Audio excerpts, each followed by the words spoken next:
Sekali lagi tepuk tangan bagi Tuhan kita Bapak Ibu. Silakan duduk saudara yang kasih Tuhan. Puji Tuhan, selamat siang Bapak Ibu. Shalom. Apa kabar saudara? Bersukacita, amin. Puji Tuhan. Saya bersyukur Bapak Ibu dalam keadaan sehat, bersukacita, dan saya terlebih bersukacita berada di tengah-tengah saudara. Dan hari ini saya ingin membagikan kebenaran firman Tuhan kepada saudara dari 1 Korintus pasal 15 dengan judul khotbah Injil Keselamatan. Ya, Injil Keselamatan.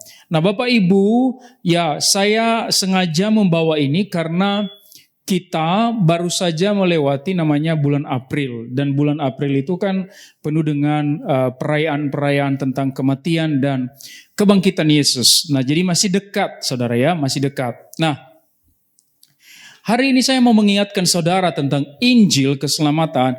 Sekalipun saudara pernah mendengarnya, tapi saudara harus terus diingatkan. Kenapa? Sama seperti reformator gereja yaitu Martin Luther berkata begini, saya harus diingatkan Injil setiap hari karena saya lupa Injil setiap hari. Ya, kita melupakan Injil setiap hari. Setiap hari kita terlalu sibuk mencari uang sehingga kadang-kadang kita lupa bahwa fondasi hidup kita adalah Injil. Saya pernah kehilangan KTP saudara. Saya waktu pelayanan di Depok, tiba-tiba dompet saya jatuh dan ketinggalan, ya. Dan saya tidak tahu persis di mana. Apakah di kursi, apakah di parkir, apakah di gereja, saya tidak tahu. Akhirnya semua orang saya telepon, semua yang pernah salaman sama saya, semua yang pernah duduk di samping saya tanya, apakah kalian lihat dompet saya? Bapak Ibu, kenapa saya cari? Karena banyak banyak kartu di situ. Ada KTP di situ, ada ATM di situ, ada kartu dosen di situ, macam-macam, ada kartu NPWP itu ya. Segala macam banyak kartu di sana. Kenapa? Karena identitas kita ada di situ. Kalau KTP kita hilang, pasti kita urus lagi loh. Dan ribut ngurusnya. Bapak Ibu, saya mau katakan begini. Identitas kita sebagai Indonesia ada di KTP, tapi saya mau berkata identitas kita sebagai orang Kristen ada di dalam Injil. Tanpa Injil kita nggak punya identitas. Injil lah yang membuat kita punya identitas berbeda dengan agama, berbeda dengan kepercayaan, berbeda dengan ritual-ritual zaman baheula, saudara. Injil lah yang membuat kita punya identitas. Itulah sebabnya kita harus diingatkan Injil. Maka Paulus mengatakan begini dalam 1 Korintus pasal 15. Mari kita baca ayat ini bersama-sama Bapak Ibu, dan nanti kalau Bapak Ibu kelihatan saya ayat yang pertama dan Bapak Ibu nanti ayat yang kedua, kita bergantian sampai ayat yang keempat. 1 Korintus pasal 15 ayat 1. Dan sekarang saudara, aku mau mengingatkan kamu kepada Injil yang aku beritakan kepadamu, dan yang kamu terima, dan yang di dalamnya kamu teguh berdiri. Bapak Ibu? Oleh Injil itu kamu diselamatkan, asal kamu teguh berpegang padanya, seperti yang telah kuberitakan kepadamu, kecuali kalau kamu telah sia-sia saja menjadi percaya. Sebab yang sangat penting telah kusampaikan kepadamu, yaitu apa yang telah kuterima sendiri, ialah bahwa Kristus telah mati karena dosa-dosa kita sesuai dengan kitab suci. Bahwa dia telah dikuburkan dan bahwa dia telah dibangkitkan pada hari yang ketiga sesuai dengan kitab suci. Menurut ayat yang kedua Bapak Ibu diselamatkan oleh apa? Oleh Injil. Jadi oleh Injil kamu diselamatkan. Ini penting sekali. Artinya begini, kamu diselamatkan bukan karena kamu dibaptis, bukan karena kamu ke gereja, bukan karena kamu kasih persembahan, bukan karena kamu melakukan perbuatan baik. Kamu diselamatkan oleh Injil. Nah, apa isi Injil itu? Itulah yang diuraikan di ayat yang ketiga dan yang keempat. Bahwa Kristus telah mati, Kristus telah dikuburkan, dan Kristus telah bangkit. Itulah sebabnya di slide berikutnya saya menulis begini, bahwa Injil sama dengan sekumpulan kabar baik. Injil bukan sekumpulan peraturan, itu agama. Jadi saya ulangi Bapak Ibu, agama adalah sekumpulan peraturan, tapi Injil adalah sekumpulan berita. Injil adalah sekumpulan kabar. Apa kabar yang ada dalam Injil? Yaitu bahwa pertama, Yesus sudah mati. Yang kedua, Yesus sudah dikuburkan. Dan yang ketiga, Yesus sudah bangkit. Bapak Ibu, waktu Soekarno dan Hatta memproklamasikan kemerdekaan Indonesia. Saya mau tanya, mana yang duluan? Proklamasi kemerdekaan atau Undang-Undang Dasar 45? Hah? Proklamasi dulu saudara. Kita merdeka dulu, kita dideklarasikan dulu sebagai sebuah bangsa. Bapak Ibu, baru diikuti oleh peraturan-peraturan. Artinya begini saudara yang kasih Tuhan, pada waktu Soekarno-Hatta, kenapa Soekarno-Hatta harus naik ke podium, lalu diambil mimbar? Ya kan? Kami bangsa Indonesia, yang ini menyatakan kemerdekaan bangsa Indonesia, mengenai hal pemindahan kekuasaan dilaksanakan dengan seksama dan dalam tempo yang sesingkat-singkatnya. Soekarno-Hatta, 17 Agustus 1945. Proklamasi Injil. Oleh Injil, kamu sudah diselamatkan. Kristus sudah mati, dia sudah dikuburkan, dan dia sudah bangkit pada hari yang ketiga, tepat tahun 33 Masehi. Oleh Injil itu semua yang percaya tidak binasa, melainkan beroleh kebenaran. Tertanda Bapa, Putra, Roh Kudus. Tepuk tangan bagi Allah Tritunggal, saudara. Saudara kasih Tuhan, itulah berita yang harus kita dengar. Maka pertanyaan saya kepada saudara hari ini adalah, apakah saudara pernah benar percaya bahwa Yesus sudah mati bagi dosa-dosamu? Yang kedua, apakah saudara percaya bahwa benar-benar Yesus dikuburkan, benar-benar dikuburkan, bukan mayatnya dicuri, bukan mayatnya dibuang, bukan mayatnya dibuat kembaran, tapi benar-benar dikuburkan. Dan yang ketiga, apakah saudara benar-benar percaya Yesus bangkit dari kematian, bukan sebagai roh, bukan sebagai hantu, tapi saudara percaya dia benar-benar bangkit dalam bentuk daging, dalam bentuk tubuh. Artinya kebangkitannya benar-benar menjadi kebangkitan dalam bentuk tubuh, bukan sekedar hantu. Maka ketika kita percaya ketiga hal ini, maka kita dikatakan oleh Injil itu kamu diselamatkan. Itulah sebabnya saya berkata begini, Injil bukan tentang bagaimana menjadi orang baik, tapi tentang mempercayai kabar baik, saudara kasih Tuhan. Itulah sebabnya begini Bapak Ibu, ketika saya berkhotbah, saya usahakan begini, lebih banyak porsi memberikan kabar baik daripada sekedar memberikan porsi tentang kamu, kalau tidak begini masuk neraka, kalau tidak begini masuk neraka. Itu agama, saya tidak ada bedanya dengan seberang. Yang harus saya sampaikan kepada saudara adalah dia sudah mati, dia sudah dikuburkan, dia sudah bangkit. Kabar-kabar baik ini memberi semangat kepada saudara sehingga saudara bisa berbuat baik. Maka yang pertama saudara yang kasih Tuhan, saya berkata begini, Injil menerangi seluruh Alkitab. Apa gunanya Injil bagi kita? Injil menerangi seluruh Alkitab.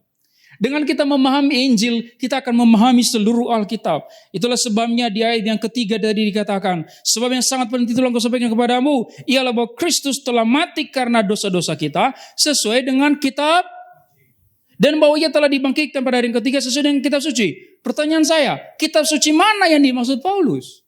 Kan pada waktu itu Alkitab belum selesai di kanon.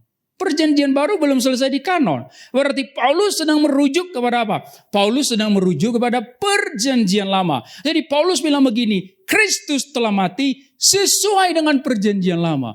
Kristus sudah bangkit pada hari yang ketiga sesuai dengan perjanjian lama. Kita bertanya dong, di mana itu? Yesus kan baru lahir 2000 tahun yang lalu. Di mana dalam perjanjian lama Yesus ada?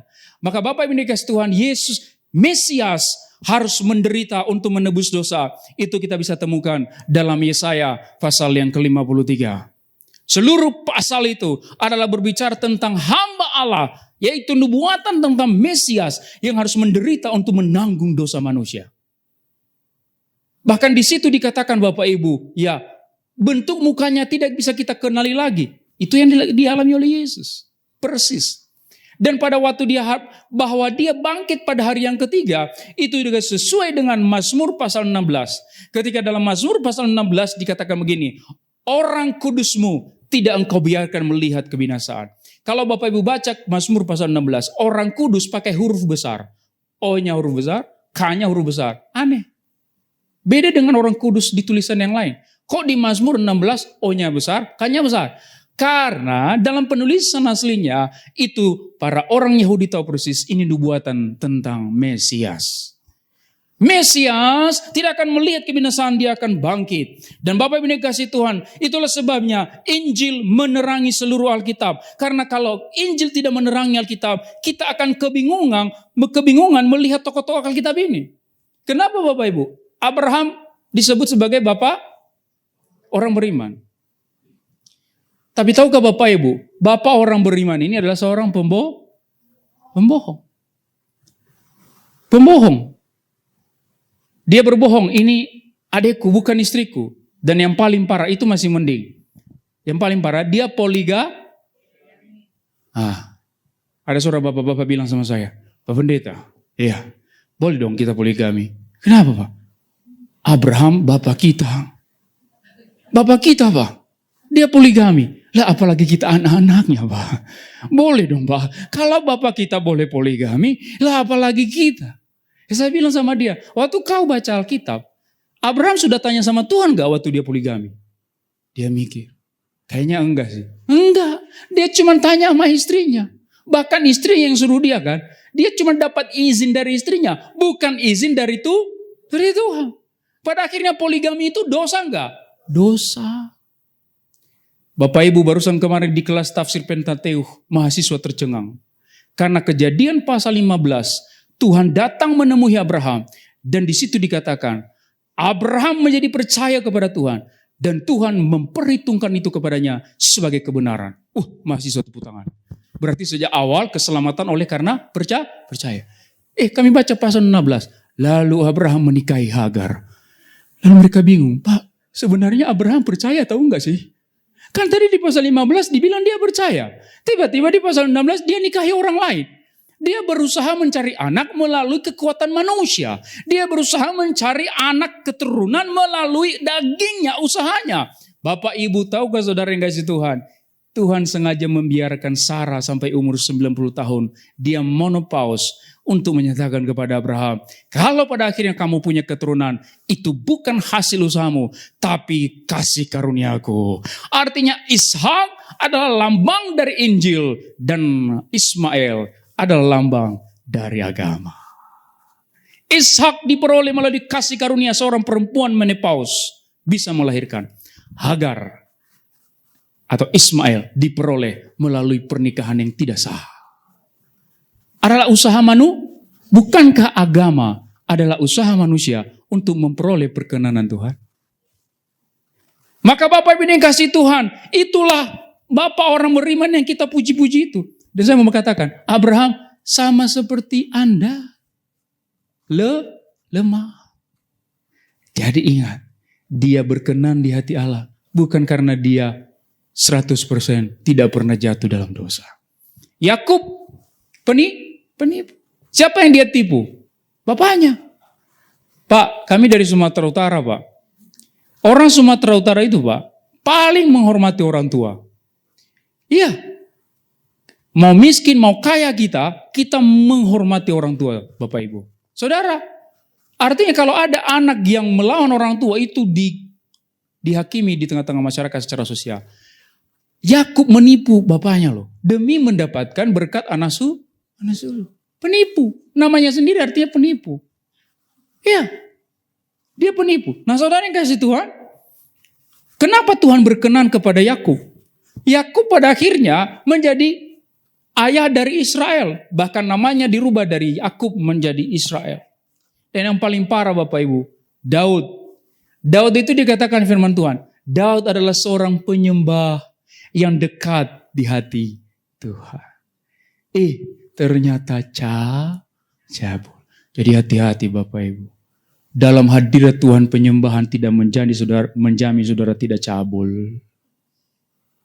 Bisa cabul, bisa jatuh dalam dosa. Sudah banyak buktinya. Barusan di Amerika ada seorang pendeta dari Bible Gateway Church, Robert Morris. Bukan orang biasa yang dia lecehin, tapi anak kecil. Akhirnya dia dipecat.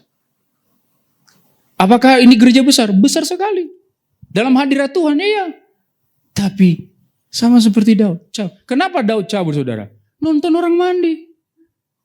Loh ya, yang lain perang dia nonton orang Itu kan kayak nonton film porno, menonton yang bukan pasangan kita.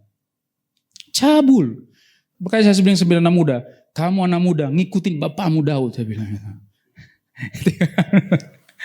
Bapak Ibu, apalagi selingkuh. Masih mending kalau selingkuh suka sama suka. Ini selingkuh dipaksa. Dia kan bawa Betseba ke istana. Dia paksa harus bersetubuh dengan dia dan menikah dengan dia. Itulah sebabnya setelah selingkuh dia harus membunuh suaminya si Betseba. Setelah dia menikmati Betseba, dia bilang, wah mantap ini. Kalau begini harus terus menerus kita bunuh suaminya. Maka dia bunuh suaminya. Jahat banget gak Bapak Ibu? Jahat banget. Karena ini ada di bawah kekuasaanmu. Sama seperti kalau saya pendeta, lalu Bapak Ibu jemaat, otoritas saya sebagai pendeta, saya manfaatkan untuk memanipulasi saudara. Jahat banget loh. Itu yang dilakukan Daud. Tapi aneh sekali. Firman Tuhan berkata, Daud dekat di hati Tuhan. Kok bisa? Bapak Ibu, kita mengerti. Injil berarti menerangi perjanjian lama. Karena dengan demikian kita bisa menyimpulkan, ternyata semua orang dalam perjanjian lama diselamatkan bukan karena perbuatan mereka, tapi karena mereka percaya kepada Tuhan Yahweh. Oleh iman mereka diselamatkan. Mereka loyal kepada Yahweh. Nah, Bapak Ibu yang kasih Tuhan, artinya begini, ketika mereka percaya kepada Yahweh, maka darah Yesus yang tercurah dalam perjanjian baru berlaku juga buat mereka. Itulah sebabnya Yesus berkata, tidak ada seorang pun yang sampai kepada Bapa kalau tidak melalui aku. Tepuk tangan bagi Tuhan Yesus, saudara. Itulah sebabnya Bapak Ibu kasih Tuhan, saya berkata, agama berkata, lakukan yang benar, maka engkau akan diterima. Tapi Injil berkata, engkau sudah diterima, maka sekarang lakukan yang benar. Jangan dibalik. Injil menerangi seluruh Alkitab. Yang kedua, Injil menyebabkan perubahan hidup orang percaya. Bapak Ibu kasih Tuhan, di ayat berikutnya, di ayat yang kelima, setelah Yesus bangkit, Paulus berkata bahwa ia telah menampakkan diri kepada Kefas. Kefas adalah Petrus. Ayat yang ketujuh, selanjutnya ia menampakkan diri kepada Yakobus. Ayat yang kedelapan, dan yang paling akhir, dia menampakkan diri juga kepadaku. Dalam hal ini adalah Paulus. Bapak Ibu, apa yang kita lihat di sini? Petrus, Yakobus, dan Paulus, ketiganya bukan orang baik. Ketiganya bukan orang baik, saudara. Karena kalau kita lihat, Petrus adalah seorang penakut. Berapa kali Petrus menyangkal Yesus, Bapak Ibu? 3 kali. Makanya saya berkata kepada Bapak Ibu, Petrus lebih parah dari Yudas Iskariot. Yudas Iskariot udah dijual, habis itu sudah. Petrus sampai 3 kali loh. Makanya nanti setelah Yesus bangkit, 3 kali juga Yesus bertanya kepada dia. Petrus, apakah engkau mengasihi aku? 1 kali. Petrus, apakah engkau mengasihi aku? 2 kali. Petrus, apakah engkau mengasihi aku? 3 kali. Kenapa Yesus melakukan itu? Mengingatkan dia, kau sudah tipu aku 3 kali. Makanya kutanya kau 3 kali. Kau sungguh mengasihi aku enggak sih? Karena waktu orang-orang tanya, kau kenal itu guru? Enggak. Kau kenal itu guru? Enggak. 2 kali kan? Kau kenal itu guru? 3 kali? Enggak. Nah sekarang, kau mengasihi aku? Iya guru. Kau mengasihi aku? Iya guru. Kau mengasihi aku? Iya guru. Petrus, saudara, penakut dan pengecut. Bapak Ibu, kita juga bisa semua seperti itu. Kita sama seperti itu. Tapi dia jadi pemberani. Dari penakut jadi pemberani. Apa yang terjadi? Nanti kita ketemu apa yang merubah mereka. Yang kedua, Yakobus. Yakobus ini siapa saudara? Adik kandungnya Yesus. Dia punya adik kandung namanya Yakobus. Tapi menarik sekali, selama pelayanan Yesus, Yakobus tidak percaya kepada Yesus. Dia nggak percaya kepada Yesus. Adik sendiri. Bapak Ibu, saya bilang sama istri, saya nggak bisa bayangkan. Kalau adik-adik saya itu, mereka nggak percaya saya pendeta. Itu aib Bapak Ibu. Tidak akan ada gereja yang mengundang saya. Keluarganya sendiri nggak percaya dia pendeta. Itu yang terjadi kepada Yesus. Yakobus, dia skeptis kepada Yesus. Kenapa? Dia bilang, ini teman main kelereng saya dulu. Sekarang ujuk-ujuk, dia bilang, saya Mesias, saya Tuhan. Enak aja. Ku tahu semua kelemahanmu. Ya kan, bisa aja bila si Yakobus bilang begitu kan. Kau juga, ya lebih kuat aku ngangkat besi. Kau nggak sekuat aku ngangkat besi. Bisa aja begitu. Bapak Ibu, tapi kemudian jadi percaya. Apa yang terjadi kepada diri Yakobus? Nanti kita akan menyaksikan Bapak Ibu dalam kitab Kisah Para Rasul. Yakobus menjadi salah satu penatua, pemimpin gereja di Yerusalem. Apa yang merubah orang skeptis jadi percaya? Nanti kita lihat. Yang ketiga yang paling parah adalah Paulus. Dia adalah seorang teroris. Apa itu teroris Bapak Ibu? Tugasnya meneror. Bawa pistol, bawa pisau, bawa pedang. Itu yang dilakukan Paulus. Dia kejar kemanapun orang Kristen berada.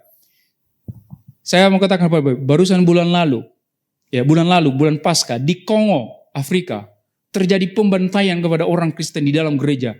50 orang digorok secara bersamaan di dalam gereja. Bayangkan Bapak Ibu, kita lagi ibadah seperti ini.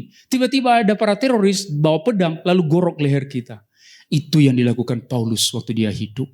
Tapi dengarkan saya Bapak Ibu, sang teroris tiba-tiba jadi penginjil yang paling hebat dalam sejarah. Dia merubah seluruh Asia kecil dan dia menulis 13 kitab perjanjian baru. What happened? What happened? Yang terjadi begini saudara, pertemuan dengan Yesus yang sudah bangkit merubah hidup para muridnya. Maka saya berkata, pertemuanmu dengan Yesus yang sudah bangkit juga, itu yang merubah hidupmu. Bukan waktu engkau ditakut-takuti masuk neraka. Engkau tidak akan takut. Bapak Ibu kalau belajar psikologi, orang yang semakin ditakut-takuti itu semakin memberontak loh. Coba belajar psikologi. Tapi orang yang diberikan konsekuensi, dikasih tahu konsekuensi yang baik dari perbuatannya, dia bisa lebih bersemangat melakukan sesuatu. Ketika para murid melihat Yesus sudah bangkit, Thomas, dia jamah. Tangannya benar-benar tangan. Bukan hantu. Kalau hantu kan, kok kosong? Kok kosong? Kan itu hantu. Tapi kalau Thomas kan waktu dia jamah tangan Yesus, terus dia jamah lambung. Betul, ada dagingnya. Lalu mereka bilang, Yesus benar-benar bangkit loh. Lalu mereka bilang, kalau begitu, ayo kita pergi menginjil. Lalu si Thomas bilang, bagaimana kalau kita ditangkap? Lalu kita disalibkan, lalu kita mati. Iya kan? Petrus bilang, rapopo. Kalaupun kita mati karena disalibkan, nanti toh juga kita bangkit sama seperti Yesus bangkit. Tepuk tangan bagi Tuhan Yesus saudara. Jadi pada waktu melihat Yesus yang sudah bangkit itu merubah paradigma mereka. Maka hari ini Bapak Ibu, kalau saudara percaya bahwa Yesus sudah bangkit, tidak boleh lagi ada ketakutan dalam hidup saudara. Saudara tidak akan takut kematian Bapak Ibu dikasih Tuhan. Karena melihat Yesus yang benar-benar bangkit dari kematian, maka pada murid tidak lagi takut pada kematian. Hari ini juga kita tidak takut kematian. Bukan karena kita orangnya ya udahlah yang terjadi.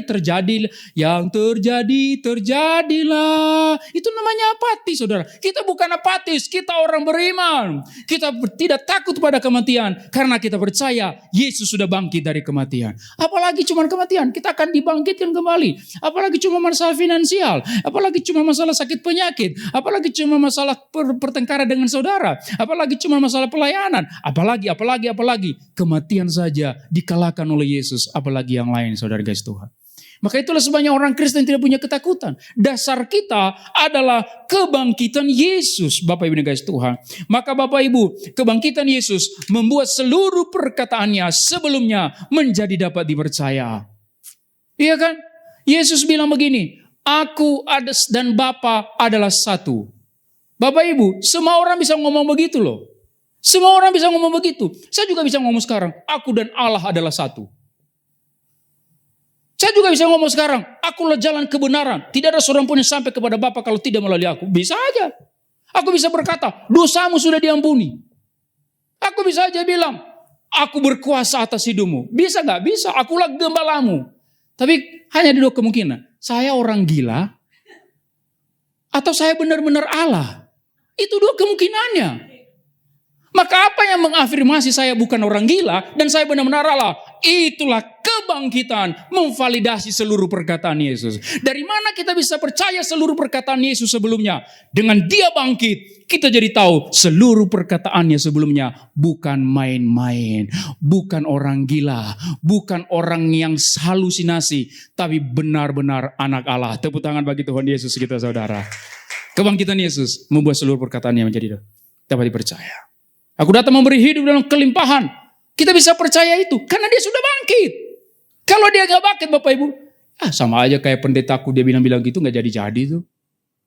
Tapi dengan Yesus sudah bangkit, kita jadi percaya. Bapak Ibu yang dikasihi Tuhan. Dan yang paling luar biasa saudara, Roma pasal 8 ayat 11 berkata, dan jika roh Dia yang telah membangkitkan Yesus dari antara orang mati, diam di dalam kamu. Sama-sama katakan, diam di dalam aku. Apa yang diam di dalam saudara? Roh yang membangkitkan Yesus dari kematian. Roh itu membangkitkan Dia. Maka Bapak Ibu, roh yang sama ada di dalam diri saudara. Maka saya mau berkata, semua yang mati dalam diri saudara bisa dibangkitkan. Katakan amin saudara. Berikan tepuk tangan bagi nama Tuhan kita. Yang ketiga Bapak Ibu, saya mau berkata begini, Injil menjadi jaminan kehidupan kekal. Yang pertama tadi, Injil menerangi seluruh Alkitab. Yang kedua, Injil menyebabkan perubahan hidup orang percaya. Dan yang ketiga, Injil menjadi jaminan hidup yang kekal. Dalam ayat yang ke-51 dikatakan begini, sesungguhnya aku menyatakan kepadamu suatu rahasia. Yang benar-benar rahasia itu yang ini. Kita tidak akan mati semuanya, tetapi kita semuanya akan diubah. Dalam sekejap mata pada waktu bunyi nafiri yang terakhir. Sebab nafiri akan berbunyi dan orang-orang mati akan dibangkitkan dalam keadaan yang tidak dapat binasa dan kita semua akan diubah. Dan sesudah yang dapat binasa ini mengenakan yang tidak dapat binasa. Dan yang dapat mati ini mengenakan yang tidak dapat mati. Maka akan genaplah firman Tuhan yang tertulis. Maut telah ditelan di dalam kemenangan. Katakan amin saudara. Bapak Ibu, kenapa Yesus harus turun ke dalam dunia? Bapak Ibu kalau ada video The Passion of Christ kan, waktu dia dipukul kulitnya ikut terkelupas. Kadang-kadang saya pikir, kenapa Yesus harus turun ke dalam dunia? Jadi daging, lalu dia mati dan kemudian bangkit dalam bentuk daging. Bapak Ibu, jawabannya sederhana. Karena keselamatan itu bukan hanya tentang masuk surga. Banyak orang Kristen berpikir, kalau selamatan masuk surga. Bukan. Keselamatan itu adalah tentang diubah dari tubuh yang fana kepada tubuh yang abadi.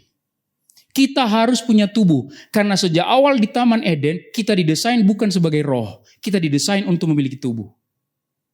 Adam dan Hawa kan di Taman Eden punya tubuh. Maka Bapak Ibu, kenapa Yesus harus bangkit dengan tubuh yang baru? Supaya kita nanti mengikuti jejak Yesus. Kita dibangkitkan dengan tubuh yang baru. Katakan amin saudara. Jadi benar-benar punya tubuh. Punya daging. Bukan roh yang melayang-layang saudara. Bapak Ibu, itulah sebabnya saya berkata begini.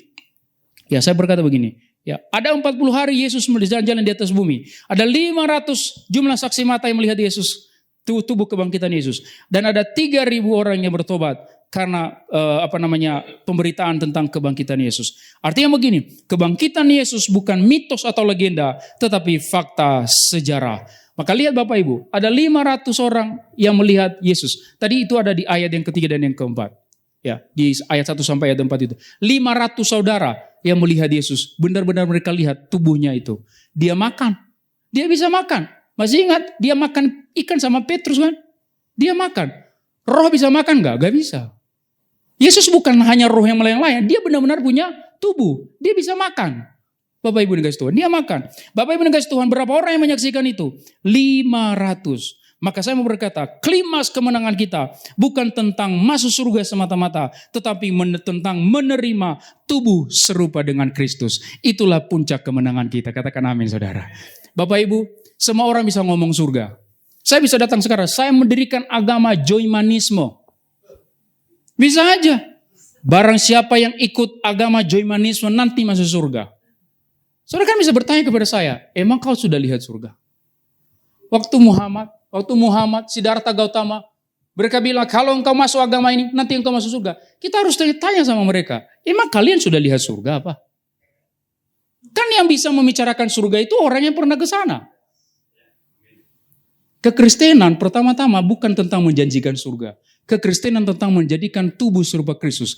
Kalau engkau percaya kepada Yesus, maka engkau akan diberikan tubuh yang baru serupa dengan Kristus. Lalu saudara bisa bertanya kepada saya, emang Bapak sudah lihat tubuh Yesus yang bangkit itu? Belum, saya belum lihat. Tapi ada 500 orang saksi. Ada 500 saksi mata. Dan itu tercatat dalam sejarah. 500 orang sudah melihat Yesus benar-benar bangkit. Berarti janji dalam kekristenan adalah janji yang pasti. Surga itu gak ada seorang pun yang lihat. Tapi tubuh Yesus 500 orang lihat. Bisa divalidasi dalam sejarah. Makanya kalau saya menginjil Bapak Ibu berdebat sama orang-orang yang seberang. Saya bilang ya kita main sejarah aja. Apa yang bisa dipercaya oleh sejarah ya bisa dipercaya tentang supranatural. Tapi kalau sejarah aja bobrok ya apalagi supranatural. Iya kan Bapak Ibu? Ya iyalah. Tapi saya mau berkata, Yesus dia benar-benar bangkit dan 500 orang sudah melihatnya. Dengan kata lain Bapak Ibu, saya tutup dengan ini saudara. Dengan kata lain, Injil adalah identitas kita. Ketika kita memahami Injil, yaitu kematian, penguburan, kebangkitan Yesus, kita bisa tahu, paham kenapa seluruh Alkitab ditulis begini. Lalu kita bisa paham, kenapa saya harus berubah, kenapa saya harus bertobat. Kita bisa paham, oh iya, karena kalau Yesus bisa melakukan kematian, apalagi yang lain, ya udah, saya berubah. Saya berubah. Saya tidak perlu takut kemiskinan. Saya tidak perlu takut masalah finansial. Saya berubah. Dan yang ketiga, kebangkitan Yesus atau Injil menjamin kehidupan kekal kita. Artinya suatu hari kita seperti hari Allah berkata, aku mau hidup 1000 tahun lagi. Iya kan? Iya, benar-benar loh kerajaan 1000 tahun ada di kita Wahyu kan? Ada. Dengan tubuh yang baru.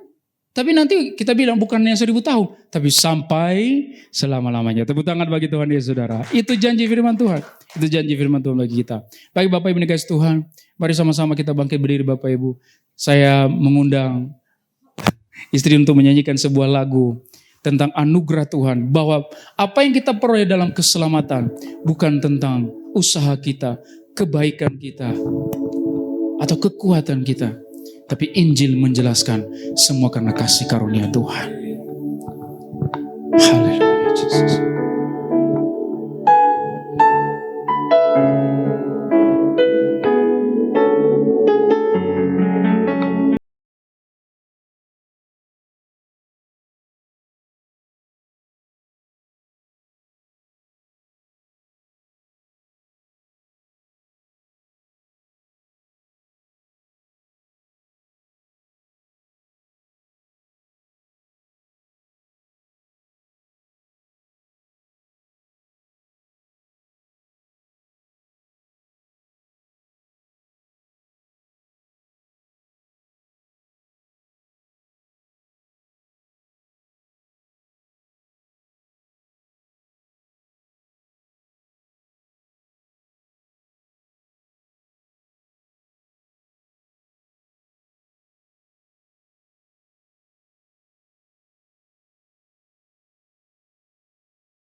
Sayang Tuhan.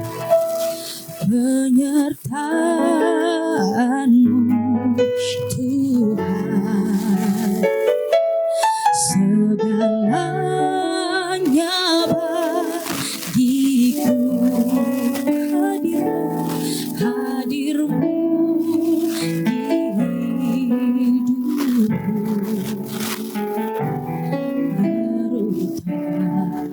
terutama bagiku.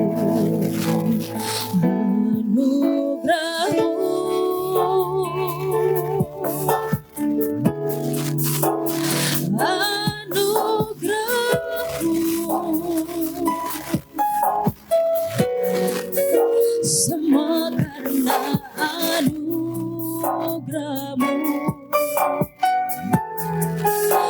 bukan karena kekuatan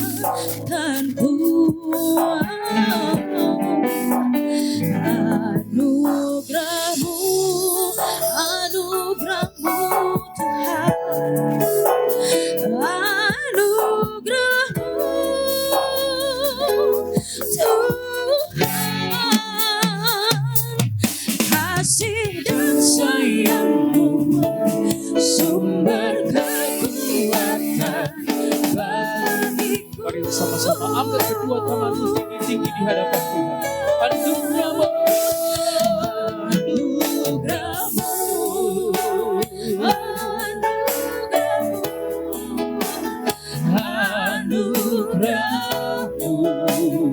semua karena anugerah-Mu, semua karena anugerah-Mu, bukan karena kekuatanku.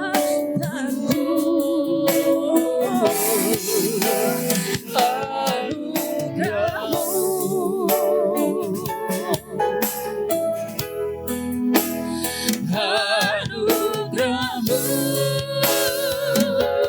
Tuhan,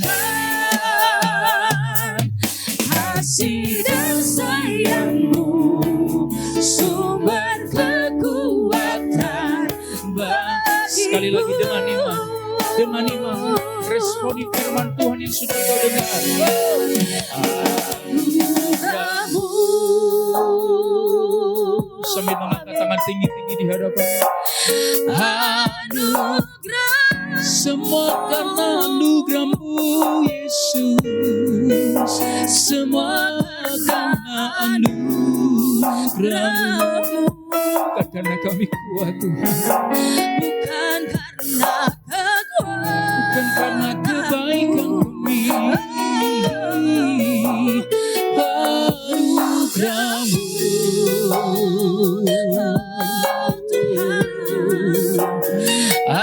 Anugerah-Mu, Tuhan,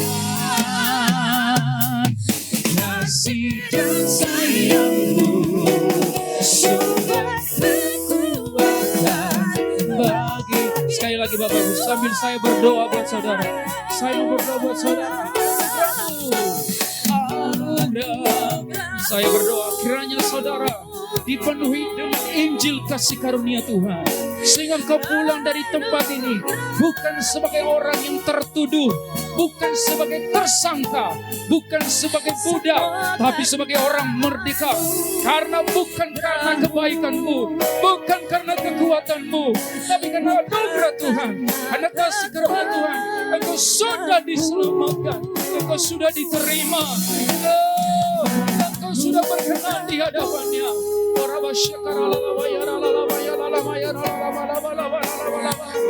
Maka sekarang terimalah sukacita itu memenuhi hatimu. Kasih dan sayang-Mu, sumber kekuatan bagiku. Kasih dan sayang-Mu, sumber kekuatan sekali lagi kasih dan sayang-Mu, kasih dan sayang-Mu, sumber kekuatan bagiku. Terima kasih Bapa, terima kasih Yesus, terima kasih Roh Kudus. Engkau baik bagi kami. Biarlah firman-Mu berbuah 30, 60, bahkan 100 kali lipat dalam perbuatan kami sehari-hari. Terima kasih Bapa atas sore hari ini. Hanya di dalam nama Yesus kami berdoa dan mengucap syukur. Mari Bapak Ibu yang sudah diberkati bersama-sama katakan amin. Sekali lagi tepuk tangan bagi Tuhan kita. Haleluya.